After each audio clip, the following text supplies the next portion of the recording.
സിറിയയിൽ സ്ഥിതി ശാന്തമല്ല, പ്രശ്നം അതിരൂക്ഷമായിട്ടാണ് തുടരുന്നത്. അതായത് അവിടെ അലവൈറ്റ് എന്ന് പറഞ്ഞ ഷിയ സെക്റ്റിലുള്ള ഒരു കമ്മ്യൂണിറ്റിയുണ്ട്. അവരേകദേശം 12 മുതൽ 15% സിറിയയിലുള്ളവരാണ്. ഇവർ നേരത്തെ ഉണ്ടായിരുന്ന ആസാദ് ഭരണകൂടത്തെ അനുകൂലിച്ചവരാണ്. അതിനേക്കാൾ ഉപരിയായിട്ട് ആസാദിൻ്റെ പട്ടാളത്തിൽ ഉണ്ടായിരുന്ന എലൈറ്റ് ഫോഴ്സും ഇവരായിരുന്നു ഏറ്റവും കൂടുതൽ. പക്ഷെ ഉണ്ടായ സംഭവം ഇതിനൊക്കെ മറിച്ചാണ്. ഈ അലവൈറ്റ് കമ്മ്യൂണിറ്റി, അതായത് ഇത് അറബിയിൽ അലാവി എന്ന് പറയുന്ന ഈ കമ്മ്യൂണിറ്റിക്കെതിരെ അൽ സഹറ, അതായത് ഇപ്പോൾ സിറിയയിലെ താൽക്കാലിക പ്രസിഡൻ്റായിട്ട് ചാർജ് എടുത്ത പഴയ ISISൻ്റെ നേതാവ്, അവിടെയുള്ള ഈ സർക്കാർ സൈന്യം, അതായത് അൽ സഹാറയുടെ ഗ്രൂപ്പ് ഈ പറയുന്ന അലവൈറ്റ് ആ കമ്മ്യൂണിറ്റിക്കെതിരെ ആക്രമണം തുടങ്ങി.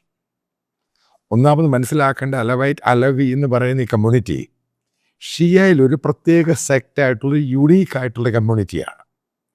അപ്പോൾ ഇവരുടെ അറബിക് ലാംഗ്വേജ് തന്നെ പ്രത്യേക രീതിയിലുള്ള അറബിക്കാണ് ഇവർ യൂസ് ചെയ്യുന്നത് സിറിയയിൽ. അപ്പോൾ ഈ കമ്മ്യൂണിറ്റിക്കകത്ത് ഏറ്റവും പഴയ കാലം മുതൽ വാരിയേഴ്സാണ്. അപ്പോൾ ആസാദിൻ്റെ സമയത്താണ് ഈ കമ്മ്യൂണിറ്റിയെ ഇവർ മുസ്ലിങ്ങളാണ് എന്ന രീതിയിൽ പരിഗണിച്ചത്. പക്ഷെ അവിടെയുള്ള സുന്നി വിഭാഗം ഇവരെ മുസ്ലിങ്ങളായിട്ട് പരിഗണിക്കുന്നില്ല. അതിന് കാരണമുണ്ട്. കാരണം ഇവരെ സപ്പോർട്ട് ചെയ്തത് നേരത്തെ ഇറാനായിരുന്നു. ഈ പറയുന്ന നിങ്ങൾക്കറിയാവുന്നതാണ്, ആസാദിനെ ആരാണ് നേരത്തെ സപ്പോർട്ട് ചെയ്തത്?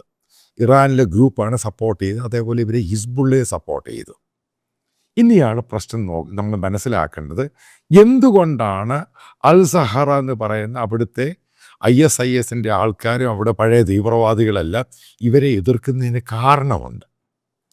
ഇവർ പറയുന്നത്, അതായത് ഈ അൽ സഹറയുടെ ഗ്രൂപ്പിലുള്ള നേതാക്കൾ പറയുന്നത്, പല പത്രങ്ങൾക്ക് ഇൻ്റർവ്യൂ കൊടുത്ത് പറയുന്നത്, ഇവരുടെ സ്നേഹം ഇപ്പോഴും ആസാദിൻ്റെ കൂടെയാണ്.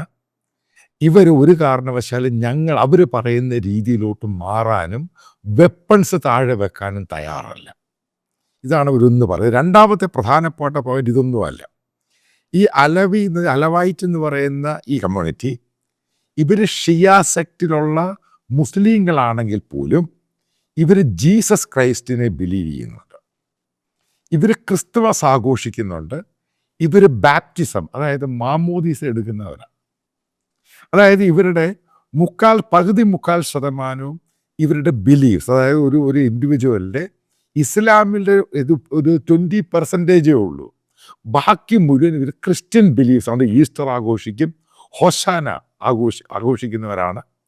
അപ്പം ഇതാണ് ഇവർക്ക്, അതായത് ISISനും സുന്നി ഇസ്ലാമിനും പ്രശ്നമായത്. ഇതാണ് ഇതിൻ്റെ പ്രധാന കാരണം. ഇവരെ അറ്റാക്ക് ചെയ്യുക. ഇവർ വലിയ പാരമ്പര്യമുള്ളവരാണ്. ഈ സിറിയയുടെ കോസ്റ്റൽ സൈഡിലും ആ ബെൽറ്റിലുമാണ് 12 മുതൽ 15% എന്ന് പറയുന്നത് നല്ലൊരു ജനസംഖ്യയാണ്. അപ്പോൾ അവിടുത്തെ ബ്യൂറോക്രസിയിൽ ഇവർ ശരിക്കും ഉണ്ട്. ഇപ്പോൾ ആസാദിൻ്റെ പട്ടാളത്തിലെ മെയിൻ ആൾക്കാർ ഇവരായിരുന്നു. അപ്പോൾ ഇവർ ഈ പറയുന്ന ആൾക്കാർ ഹിസ്ബുള്ളക്കകത്ത് ഇല്ലായിരുന്നു ഇവർ, പക്ഷേ ഹിസ്ബുള്ളയെ സപ്പോർട്ട് ചെയ്തിരുന്നു. കാരണം ഹിസ്ബുള്ള മുഖാന്തരമാണ് ആസാദ് ഗവൺമെൻറ് അവിടെ പിടിച്ചു നിന്നത്. പക്ഷേ ഇപ്പോഴീ ഹിസ്ബുള്ള ഇല്ലാതായി. ഇവരെ എങ്ങനെയെങ്കിലും തകർക്കുക എന്നുള്ളത് ഈ പറയുന്ന അൽ സഹാറ ISIS പഴയ ആൾക്കാരുടെ ലക്ഷ്യമായി. കാരണം ഇവർ ആസാദിനോടുള്ള സ്നേഹം, ഇവർ ഈ പറയുന്ന പോലെ വെപ്പൺസ് താഴെ വെക്കാൻ തയ്യാറല്ല. അടി ഭയങ്കരമായിട്ട് സ്റ്റാർട്ട് ചെയ്തു. എന്നിട്ട് ISIS ഉള്ള പഴയ ആൾക്കാർ, അൽ സഹാറയുടെ ആൾക്കാർ, ഇവർ ഇസ്ലാമിക രീതിയിൽ പെർസിക്യൂഷൻ തുടങ്ങി. ഇവരെ തല വെട്ടുക, കൈ വെട്ടുക, ഇവരടുത്ത് കയറി. പക്ഷേ ഇവർ ബേസിക്കലി വാരിയേഴ്സാണ്. ഇവർ തിരിച്ചടിക്കാൻ തുടങ്ങി. അപ്പോൾ ഏകദേശം 250ഓളം അൽ സഹാറയുടെ ISISന് ഇപ്പോൾ ഈ അവിടുത്തെ ഗവൺമെൻറ് ഫോഴ്സ്, താൽക്കാലിക ഗവൺമെൻറ് ഫോഴ്സിൻ്റെ ആൾക്കാരുൾപ്പെടെ ഏകദേശം 1600ഓളം പേരാണ് കൊല്ലപ്പെട്ടു എന്നാണ് അന്തർദേശീയ മാധ്യമങ്ങൾ റിപ്പോർട്ട് ചെയ്യുന്നത്. നിങ്ങൾക്കറിയാം, അൽ സഹാറ കഴിഞ്ഞിടയ്ക്ക് സൗദിയിൽ പോകുന്നു, ടർക്കിയിൽ പോകുന്നു, മറ്റു പലയിടത്തും പോകുന്നു. അതിൻ്റെ ഒരു ഭാഗം മുഴുവൻ ഇസ്രായേൽ കയറി പിടിച്ചിരിക്കുകയാണ്. ഇപ്പോഴത്തെ ഈ ടെൻഷൻ പെട്ടെന്നൊന്നും നിൽക്കാൻ പോകുന്നില്ല. കാരണം ഫ്രാൻസ് അതിശക്തമായ രീതിയിൽ അവിടെയുള്ള അൽ സഹാറ ഗവൺമെൻറ്റിനോട് പറഞ്ഞ് ഇതിനെപ്പറ്റി അന്വേഷിക്കണം. ഒരു കാരണവശാലും ജനോസൈഡ് ഉണ്ടാകാൻ പാടില്ല. ഇത് തെറ്റായ രീതിയാണ്. നിങ്ങൾ ഈ രീതിയിൽ പ്രവർത്തിക്കുകയാണെങ്കിൽ ഞങ്ങളുടെ സപ്പോർട്ട് കിട്ടില്ല എന്ന് ഫ്രഞ്ച് പ്രസിഡന്റ് ഇമാനുവൽ മാക്രോൺ പറഞ്ഞു കഴിഞ്ഞു. ഇതിനകത്ത് കംപ്ലീറ്റ് ആയിട്ട് സൈലൻ്റ് ആയേക്കാണ് ടർക്കി. കാരണം ടർക്കിയാണ് ഏറ്റവും കൂടുതൽ ഈ അൽ സഹാറയെ സപ്പോർട്ട് ചെയ്തത്. ഇതിനകത്ത് മനസ്സിലാക്കേണ്ട സംഭവമുണ്ട്. സൗദി അറേബ്യയും ഈ UAEയും പറഞ്ഞൊരു കാര്യമുണ്ട്. ഇപ്പോഴൊന്നും ഈ പറയുന്ന അൽ സഹാറയ്ക്കും സിറിയൻ ഗവൺമെൻറ് സപ്പോർട്ട് ചെയ്യാൻ പറ്റില്ല. അവരെ കണ്ട് മനസ്സിലാക്കി മുന്നോട്ട് പഠിച്ചാൽ മാത്രമേ സപ്പോർട്ട് ചെയ്യാൻ പറ്റത്തുള്ളൂ. ഇതായിരുന്നു അമേരിക്കയുടെ നിലപാട്. അതായത് ചിത്രം വിചിത്രമായിട്ട് പോവുകയാണ്. ഇതിനകത്ത് ആരൊക്കെ കയറി ഇടപെടാൻ പോകുന്നു എന്നുള്ളത് കണ്ടറിയണം. ചിലപ്പോൾ ഇവരുടെ ഈ അലവൈറ്റ്, അത് അലവി കമ്മ്യൂണിറ്റി താമസിക്കുന്ന ഭാഗം, ഇതൊരു പ്രത്യേക രാജ്യമാകാനുള്ള സാധ്യത കൂടുതലാണ്. കാരണം ഒരു കാരണവശാലും ഈ ISIS സുന്നി വിഭാഗക്കാർ ഈ ഷിയ മുസ്ലിം കമ്മ്യൂണിറ്റി ആണെങ്കിലും അവർ ക്രിസ്ത്യൻ ബിലീഫ്സിലുള്ളവർ അവരെ അംഗീകരിക്കാൻ തയ്യാറല്ല. കാരണം ഇവർ ബേസിക്കലി ഫാർമേഴ്സും അങ്ങനെയുള്ള കമ്മ്യൂണിറ്റിയാണ്. പക്ഷേ ഇവർ നേരത്തെ ഇവർ ഫ്രഞ്ച് സൈന്യത്തിലുണ്ട്. പഴയ കാല വാരിയേഴ്സ് കൂടിയാണ്. ഇവർ തോക്കെടുക്കാൻ തുടങ്ങിക്കഴിഞ്ഞപ്പോൾ മനസ്സിലാക്കുക, ഇവർ തോക്ക് ഒതുക്കി വെച്ചേക്കുമായിരുന്നു. കാരണം ആസാദ് ഇവിടുന്ന് പറന്നുപോയി, കാരണം റഷ്യയിൽ പോയി. അതിനുശേഷം ഇവരെ തിരിച്ചടിക്കാൻ തുടങ്ങിയപ്പോൾ ഈ അൽ സഹാറയുടെ പിക്ചർ മാറി. കാരണം 1000 പേരെ കൊന്നു, ഇവർ തിരിച്ച് 200 പേരെ കൊന്നു. അതുമല്ല, ഇവർക്ക് ശരിക്കും മിലിറ്ററി ട്രെയിൻഡാണ്, വാരിയേഴ്സാണ്. ഈ പറയുന്ന പോലെ അൽ സഹാറയ്ക്ക് ഇവരെ ഒതുക്കിയിട്ട് മുന്നോട്ട് പോകാൻ പറ്റത്തില്ല. ഇവരതേപോലെ സിറിയയിൽ 13 മുതൽ 14% ഉള്ളവരാണെങ്കിൽ ഇവർ തിരിച്ചടിക്കും. ഇവരെ സഹായിക്കാൻ മറ്റുള്ള രാജ്യങ്ങളും ഇസ്രായേൽ ഉൾപ്പെടെ തയ്യാറാകും. കാരണം ഇസ്രായേൽ ഒരു കാരണവശാലും അവിടെ അൽ സഹാറയുടെ ISISൻ്റെ ഈ രീതിയിലുള്ള ഗെയിമിനെ സപ്പോർട്ട് ചെയ്യത്തില്ല. കാരണം ഇവർ അടിച്ച് പിരിയുകയാണെങ്കിൽ പിരിയുക, പ്രത്യേക രാജ്യമാണെങ്കിൽ രാജ്യം ഉണ്ടാകുക. ആ രീതിയിലോട്ടാണ് ചർച്ചകൾ പുരോഗമിക്കുന്നത്. അതായത് എല്ലാവരും പ്രതീക്ഷിച്ചു സിറിയയിൽ സമാധാനം ഉണ്ടാകും, ഈ പറയുന്ന ആസാദ് റെജീം പോയ ശേഷം അവിടെ മാറ്റങ്ങളുണ്ടാകും. പക്ഷേ യഥാർത്ഥ സ്വഭാവം, അതായത് ഇസ്ലാമിക ISISൻ്റെ സ്വഭാവം അൽ സഹാറയുടെ കൂടെയുള്ളവർ പുറത്തെടുത്തു കഴിഞ്ഞപ്പോൾ ഒരു കാര്യം കൃത്യമായി, അവിടെ സമാധാനം ഡമാസ്കസിലൊന്നും ഉണ്ടാകാൻ പോകുന്നില്ല. ഈ ഫൈറ്റ് വീണ്ടും നിലനിൽക്കും, അത് വീണ്ടും കണ്ടിന്യൂ ചെയ്യും. കാരണം ഒരു കാരണവശാലും സുന്നി വിഭാഗവും ഈ പറയുന്ന അലവേറ്റ് മൈനോറിറ്റി കമ്മ്യൂണിറ്റിയായിട്ട് ഒരുമിച്ച് പോകത്തില്ല. അതിന് പല ചരിത്രങ്ങളുണ്ട്. ഇവർ അടിയോടടിയാണ് പണ്ട് മുതലുണ്ടായിരിക്കുന്നത്. ആസാദിൻ്റെ റഷീം, അതായത് ഡിക്റ്റേറ്റർഷിപ്പ് ഉള്ള സമയത്താണ് ഇവർക്ക് പട്ടാളത്തിലും ഗവൺമെൻറ്റിലൊക്കെ ജോലി കൊടുത്ത് ഇവർക്ക് എഡ്യൂക്കേഷൻ കൊടുത്ത് ഈ കമ്മ്യൂണിറ്റിയെ മാറ്റിയെടുത്തത്. അപ്പോൾ ഈ അൽ സഹാറ അതായത് ഈ പറയുന്ന ഈജിപ്റ്റ് സിറിയയുടെ പുതിയ ഭരണാധികാരി വന്നു കഴിഞ്ഞപ്പോൾ ഇവർ ഒതുക്കാനുള്ള ശ്രമം നടത്തുന്നത്. അതിനാണ് ഇവരുടെ വെപ്പൺസ് മുഴുവൻ എടുക്കാനുള്ള പരിപാടി നടന്നത്. തിരിച്ചടി അവർ കൊടുത്തു. അതായത് അൺസർട്ടനിറ്റി വീണ്ടും തുടരും. ഡമാസ്കസ് ഈ പറയുന്ന പോലെ ശാന്തമായിരിക്കുകയില്ല. എൻ്റെ ഒരു കാഴ്ചപ്പാടനുസരിച്ച് ഈ അലവി കമ്മ്യൂണിറ്റിയെ ചിലപ്പോൾ ഇസ്രായേൽ സഹായിക്കാനുള്ള സാധ്യത കൂടുതലാണ്. അതേപോലെ അമേരിക്കൻ ഡിസിഷനാണ് നോക്കുന്നത്, എങ്ങനെയായിരിക്കും അമേരിക്ക ഇതുമായിട്ട് മുന്നോട്ട് പോകുന്നത്.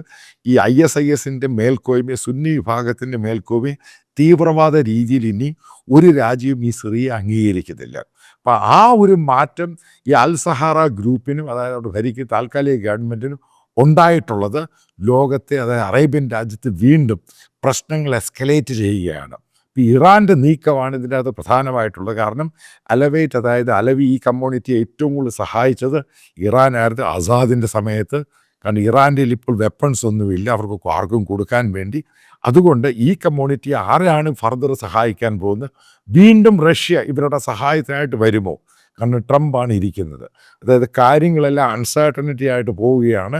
ഫർദർ ദിവസങ്ങളിൽ ഇതിനെപ്പറ്റി കൂടുതലായിട്ട് കാര്യങ്ങളും ചിത്രങ്ങളും വളരെ കൃത്യമായിട്ട് മുന്നോട്ട് വരും. ഈ അലവി കമ്മ്യൂണിറ്റിയെ ഈ പറയുന്ന പോലെ ഒതുക്കാനൊന്നും കഴിയത്തില്ല. കാരണം ഇവരും അതിശക്തമായ വാരിയേഴ്സാണ്, ഫൈറ്റേഴ്സാണ്. കാരണം അവരുടെ തലമുറയാണെങ്കിൽ അവരുടെ ആ രീതി ഫ്രഞ്ച് ആർമിയിലെ പഴയ ഫ്രഞ്ച് കോളനി മുതൽ പണ്ട് ഫ്രഞ്ച് കോളനി ആയിരുന്നു. ഇവർക്ക് ഫൈറ്റിംഗ് ശരിക്കും എക്സ്പീരിയൻസ്ഡ് ആണ്. സിറിയൻ ആർമിയിലെ 4th ആർമേർഡ് കമാൻഡിൻ്റെ എലൈറ്റ് ഫോഴ്സ് മുഴുവൻ ഇവരായിരുന്നു. എത്രമാത്രം തിരിച്ചടി ഈ അൽ സഹാറയ്ക്കും കൂട്ടർക്കും കിട്ടുന്നതനുസരിച്ചായിരിക്കും ഫർദർ മുന്നോട്ടുള്ള പോക്ക്. ഏതെങ്കിലും രാജ്യം ഈ അൽ സഹാറയെ സഹായിക്കുന്ന രീതിയിലോട്ട് പോവുകയാണെങ്കിൽ മറ്റുള്ള രാജ്യങ്ങൾ അത് നോക്കി നിൽക്കത്തില്ല. വളരെ കൃത്യമായിട്ടുള്ള കാര്യങ്ങളാണ് ഓരോ ദിവസങ്ങൾ ഈ ഡെവലപ്മെൻറ്റ് കഴിയുമ്പോൾ വന്നുകൊണ്ടിരിക്കുന്നത്. ഈ പറയുന്നത് ഒരു റിക്വസ്റ്റാണ്, പക്ഷേ ഇത് മാൻഡേറ്ററി അല്ല. ഈ ചാനൽ പൂർണ്ണമായിട്ടും ഫ്രീ ആയിരിക്കും.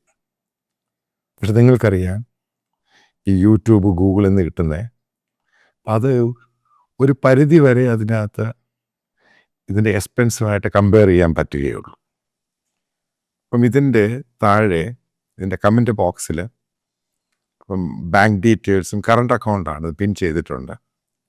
പിന്നെ വീഡിയോയിൽ ഇതിൻ്റെ സ്കാനറുണ്ട്. അപ്പം നിങ്ങൾക്ക് താല്പര്യമുള്ളവർക്ക് അത് കോൺട്രിബ്യൂട്ട് ചെയ്യാം. മേക്ക് ഇറ്റ് ക്ലിയർ, ഇത് കംപ്ലീറ്റ്ലി ഫ്രീ ആയിരിക്കും. കുറച്ച് എക്സ്പാൻഷൻ പ്ലാനുകളൊക്കെ ഉണ്ട്. നല്ല മാൻ പവർ വേണം, കുറച്ച് കൂടുതൽ നല്ല ടെക്നോളജി വേണം. അതിനൊക്കെ സ്പെൻഡ് ചെയ്യണം. കാരണം ആൾക്കാരുടെ വ്യൂസ് കൂടുന്നുണ്ട്. നിങ്ങൾക്കറിയാം, എനിക്ക് ഈ പറയുന്ന ഒരു വലിയ സബ്സ്ക്രിപ്ഷനൊന്നുമില്ല. സഹകരിക്കാൻ താല്പര്യമുള്ളവർക്ക് സഹകരിക്കാൻ. ഒരു കാരണവശാലും ഇത് നിർബന്ധമോ മാൻഡേറ്ററി അങ്ങനെ ഒന്നും തന്നെയല്ല. നിങ്ങൾക്ക് താല്പര്യമുള്ളത് മാത്രം വിശ്വസിക്കുന്ന നിങ്ങൾ ഇതിൽ കോൺട്രിബ്യൂട്ട് ചെയ്യുമെന്ന്.